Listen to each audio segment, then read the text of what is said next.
So the problems that most people experience with money have to do with intrinsically worthless, non-productive agreements. I'll just say that again. So the problems most people have with money have to do with intrinsically worthless, non-productive agreements. Now that might sound like a mouthful, but the more we understand what happens in terms of exchange value and what happens in terms of fiat money, and what happens when you take your hard-earned money and you exchange it for something that doesn't appreciate or something that doesn't produce more, then what you're actually doing is working for something that's intrinsically worthless. And you have to continue working for that over the space of your lifetime until you get to the end of it, and then you'll need to depend on somebody else to provide for your financial security. So instead of multiplying money, most people have found an ever-increasing way to deplete it, because that's exactly what consumerism is all about. That's exactly what mass marketing is all about. So we suffer enormous pressure. We're under enormous pressure from all sorts of marketing, from all sorts of peer pressure, from all sorts of trying to keep up with the Joneses, from all sorts of stereotype images that says if we don't have this, if we don't wear this, if we don't drive this, drive that, if we don't live in that suburb, if we don't send our kids to that school, then somehow we're looked upon as being a bit less than. And so there's enormous pressure for the ineffective use of money. And when people use money ineffectively for non-productive purposes, the only result can be that there's too little flowing in and there's too much flowing out. And people maintain that process, that direction, over their lifetime.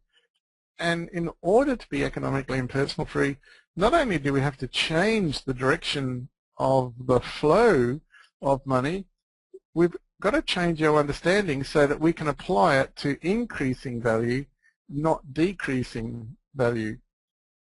And if you think about, we're not really taught to concentrate on value, because we're so targeted by emotions. And because people buy on emotions, and because those emotions are very, very, very well and accurately targeted by the people that have lifestyle products to sell us, we never ever consider the value of what we're about to purchase. So we're not trained to think that the latest plasma TV will consume something like 400 hours of labour value on the average wage. If you think about, well, okay, so what's your dollar earning? And then you say, now how many hours is it going to cost me to buy that plasma TV or to buy that international holiday? And you might find that that international holiday is actually going to cost you 600 hours of labour value. And just in those two products, then it could be 1,000 hours of labour value. And if you're buying those things on hire purchase, of course, it could kick up to 1,500 hours of labour value. But we're never taught to think through that process. We're only taught to say, well, look, yep, it sounds good to me, I'll have it. And of course, when we do that, we become modern indentured servants. And so we sell our lifelong ability to labour, and we swap that labour and the time that we need to do that labour for money, and then we give that money away because we don't think about the labour value behind it. And the other thing that happens is, because people are not trained to think in value, they get emotionally seduced into increasing their free spending by going into debt with the use of credit cards and store cards. And the maths around credit cards and store cards are mind-boggling, and they're one of the things that will always keep people incarcerated to that notion of modern-day serfdom. If you just go back to the original meaning of credit, it actually meant the acknowledgement of merit.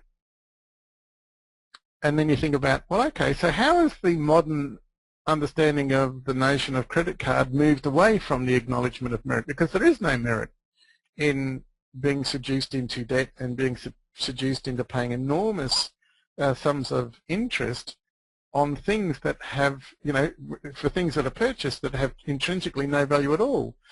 If you even just think about the original use of the term credit card, which came out in the 1950s, it actually meant traveller's check. So you actually had to have cash in it before you could actually use it. Nowadays, there is no credit whatsoever in the sense of credit being a surplus. There is only debt that has to be repaid, and that debt over a lifetime has crippling interest attached to it. And it's uncontrolled debt that not only has countries, heading into the brink of sovereign default, which, there's quite a few countries around the Eastern Bloc, the Eastern countries that are really now just, tilting on the edge of that. But what it does is it seduces current, and it seduces future generation into the roles of incarcerating debt servitude as modern indentured servants. And the sad thing for me is that we willingly go in to this life role of an indentured servant. It used to be the case that you had to either be kidnapped and taken from one country, which was the home of your birth, and hijacked into a foreign country or shanghaied somewhere, and so it was done by force. But now, without realizing what they're doing, people are voluntarily lining up to go into this indentured servants. And now we don't need chains anymore because, debt does it every single time. If you think about, the average wage in Australia over a lifetime, it's estimated to be somewhere between $2 and $3 million. The interesting thing for this figure is trying to get a handle on understanding where the majority of that money goes, because when you get to the end of effective work life, you certainly don't see any of the value, nor do you actually see any of the savings or any of the residual component of that money. And by far, the biggest amount of it goes towards two directions, and one is towards tax, and that's not just income tax, but it's all of the hidden taxes that we pay that we don't understand that we're paying. Hidden taxes in the form of stamp duty, if you think about payroll tax, if you think about all the tax on savings, if you think about all the the bank fees and the bank charges and the bank interest and all the little things that service vehicles, service organisations charge, such as brokerage for doing trades on the market, or slippage that they take, shave a points here and shave a few points there. So there's an enormous amount of tax that we pay out.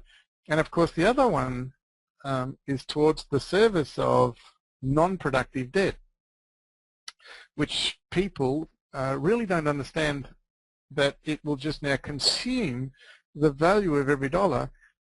And if you think about every dollar that the government prints decreases the value of that, which means that you've got to work more labour hours just to keep your head afloat. You think about as opposed to getting ahead, just to keep afloat with inflation, which is devaluing every dollar that you earn. So originally, debt was intended as loans for productive purposes, and people didn't lend money out unless you could prove to the bank or to the money lender that you were actually going to set up a business, or that you had some sort of economic development in mind. And you had to go and sit down with your figures, explain those figures, explain how soon you could return the debt, and if the lender didn't like your figures, they would either tell you to go away and rework them, or they simply wouldn't lend you the money because they were worried about the return for their shareholders and the return to the banks. And in those days too, the debt or the money that was lent was backed by commodity money. So in other words, it was backed by something that had intangible worth.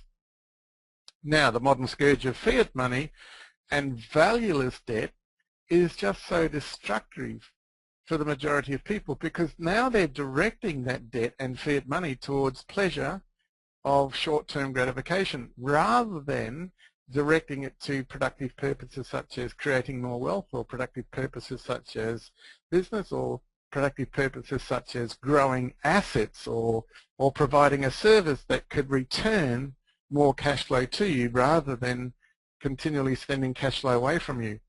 Now, when people use debt for non-productive purposes without realizing it, they trade value, values such as freedom, values such as even power, values such as security, values such as happiness. And they trade them for lifelong job-ready servitude. And they do that because they've got to be in that lifelong job-ready servitude in order to pay off not only the crippling interest for non-productive debt, but to pay off the non-productive debt itself. And so if you think about the money switch that we talked about in one of the earlier webinars, you've got to think about, well, where is this money switch of yours? Is this money switch